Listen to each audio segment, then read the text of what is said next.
Jyoti, you can't talk to parents like this. You can't talk to children like this. तो बहुत लोगों को ये किस्से जानने के बाद थोड़ा सा शॉक्ड होगा कि टीचिंग लाइन एक्चुअली कितनी ज़्यादा बदल चुकी है। हाय, मेरा नाम ज्योति है और मैं एक एक्स टीचर हूँ, यानी कि मैंने 8 साल टीचिंग किया है और उसके बाद टीचिंग का प्रोफेशन छोड़ दिया है। सो मैं ये एक सीरीज़ लेके आई हूँ जिसमें मैं कुछ स्कूल से रिलेटेड किस्से बताऊँगी। टीचिंग लाइन पहले से आज स्कूल और टीचिंग लाइन कितनी बदल गई है।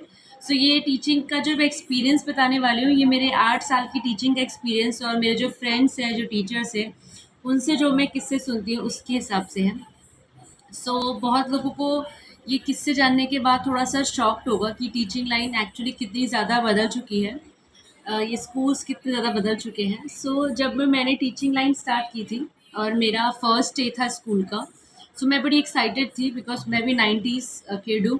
तो जो मैंने अपने टाइम पे देखा था, तो मैंने सोचा था उसमें से अच्छे जो टीचर्स थे उनका एग्जाम्पल लेके मैं बढ़ी थी आगे। मैंने सोचा था कि जब मैं टीचिंग लाइन में जाऊँगी, या अब मैं आ गई हूँ टीचिंग लाइन, बाय चॉइस नहीं आई थी, बाय लक आई थी। अब मैं आ गई हूँ टीचिंग लाइन, तो मैं भी एक अच्छी टीचर बन के दिखाऊँगी। मेरा फर्स्ट डे ही था स्कूल में और मैं बहुत एक्साइटेड थी और क्लास में 30 बच्चे थे और जिनको आपको सँभालना होता है, सब कुछ है। तो एक बच्चा था मेरी क्लास में जिसके अच्छा, मैं ये बता दूँ कि मैंने टीचिंग लाइन जब से जॉइन किया और जितने भी स्कूल्स में पढ़ा है, मैंने सिर्फ़ बहुत अच्छे स्कूल्स में पढ़ा है। जिस भी सिटी में मैं रही हूँ, वहाँ के जो बेस्ट स्कूल्स हैं, वहाँ की जो सिटी की जो क्रीम है, जिस स्कूल में आती है, उन्हीं स्कूल्स में मैंने पढ़ाया है। जो मेरा फर्स्ट स्कूल था वो भी काफ़ी हाई-फाई स्कूल था। तो जो एक बच्चा था उस क्लास में, तो उसके जो बाल थे आगे वाले, वो पूरे यहाँ-यहाँ तक थे, काफ़ी बड़े थे, लड़का था वो। और ये मैं बता रही हूँ आपको केजी क्लास की बात, यूकेजी ग्रेड 1 की बात। तो इतने-इतने बाल थे उसके। तो फिर मैंने उसको बोला, मैंने उसको देखा और मैंने बोला कि baby you need to trim your hair, और आपके जो हेयर है वो पूरे आईज में आ रहे हैं और जिससे आपको प्रॉब्लम हो रही है लिखने में, और आपको गर्मी भी लग रही है यहाँ पर, और आपकी आई साइट में भी प्रॉब्लम आ सकती है। आपको अपनी मम्मा को बोलना है कि आपको अपने बाल ट्रिम कराने होंगे, थोड़े से शॉर्ट कराने होंगे। इतना सा बोला था, बस खत्म हो गया था। अगले दिन ये हुआ कि पहले मेरी कोऑर्डिनेटर मेरी क्लास में आई और उसने मुझे बोला कि आपको प्रिंसिपल मैम बुला रही है।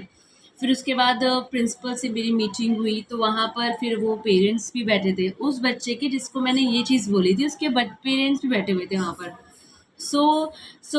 तो मेरी प्रिंसिपल ने मुझसे पूछा, क्या ज्योति आपने कुछ बोला है बालों के लिए बच्चे को? मैंने बोला हाँ मैम, मैंने बोला है, इसके आप बहुत बड़े बाल हैं, आइस तक आ रहे हैं और इसको ट्रिम करने की ज़रूरत है। पेरेंट्स से जो बात हुई, थोड़ा सा पेरेंट्स इस बात के लिए गुस्सा थे कि टीचर ने कैसे मेरे बच्चे को पूरी क्लास के सामने ये बात बोल दी कि उसको उसके बाल थोड़े से छोटे करने की ज़रूरत है। ये बच्चे की चॉइस है, वो जैसे भी बाल रखना चाहे। पेरेंट्स को सेटल किया, मेरे से इतनी बात करी, मेरे से पेरेंट्स के सामने पूछा गया कि आपने बच्चे को बालों के लिए लेके कुछ बोला? मैंने बोला हाँ, मैंने बोला कि उसको बाल काटने की ज़रूरत है। मुझे हटा दिया गया वहाँ से। और जो पेरेंट्स है उससे प्रिंसिपल ने, कोऑर्डिनेटर ने बात करके वो बात सेटल की गई। उसके बाद मुझे प्रिंसिपल ने बुलाया और मुझे उसने बोला कि आप ऐसा कुछ भी बच्चे को नहीं बोल सकते हैं, बच्चे से कोई आप पर्सनल कमेंट नहीं कर सकते हैं।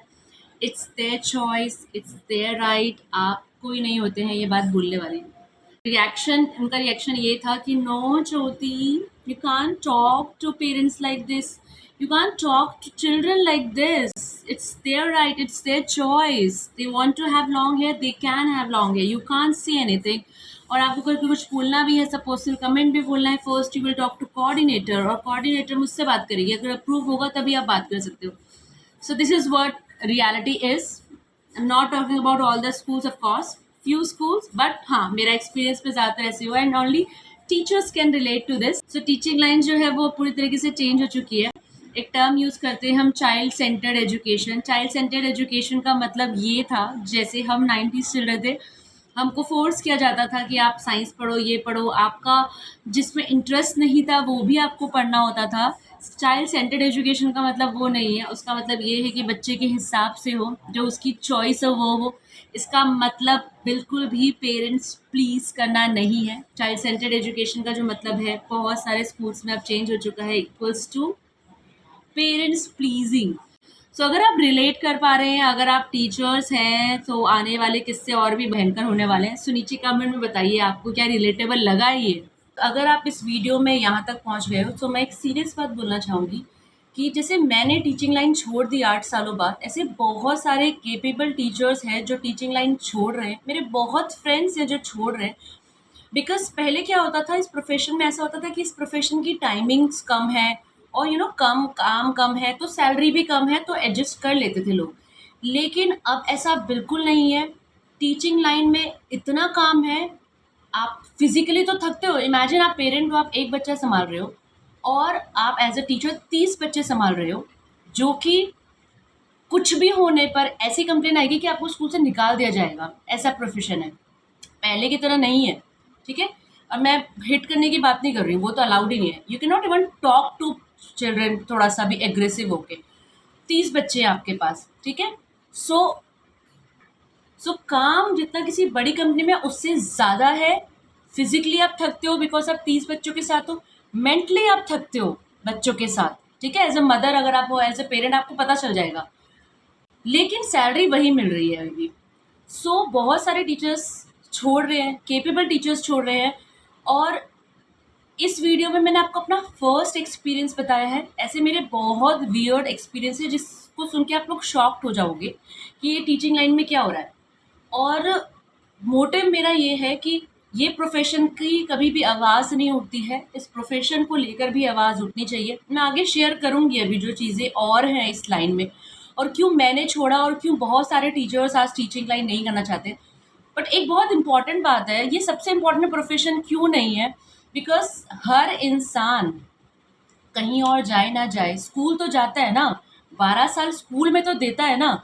तो लर्निंग तो वो स्कूल से ही करता है अपनी लाइफ की, सबसे इम्पोर्टेंट लर्निंग तो वो स्कूल से ही कर रहा है। तो स्कूल तो सबसे ज़्यादा इम्पोर्टेंट होने चाहिए। I am not talking about all the schools. और डबल काम हो रहा है, ट्रिपल काम हो रहा है। ऐसा नहीं होता कि आप 2 बजे घर आ रहे हो स्कूल से, 3 बजे घर आ रहे हो और उसके बाद कोई काम नहीं होता। ऐसा नहीं है, आपको पूरा दिन काम करना होता है टीचिंग लाइन में, पूरा दिन। अगर आप टीचर्स के हस्बैंड हो या आप जानते हो टीचर्स को, या तो आपको पता चल जाएगा कि ये सिर्फ 3 बजे तक का काम नहीं है, 3 बजे के बाद का भी काम है। ठीक है, तो क्या है इसकी रियलिटी सीरीज में मैं आपको बताऊंगी। ओके।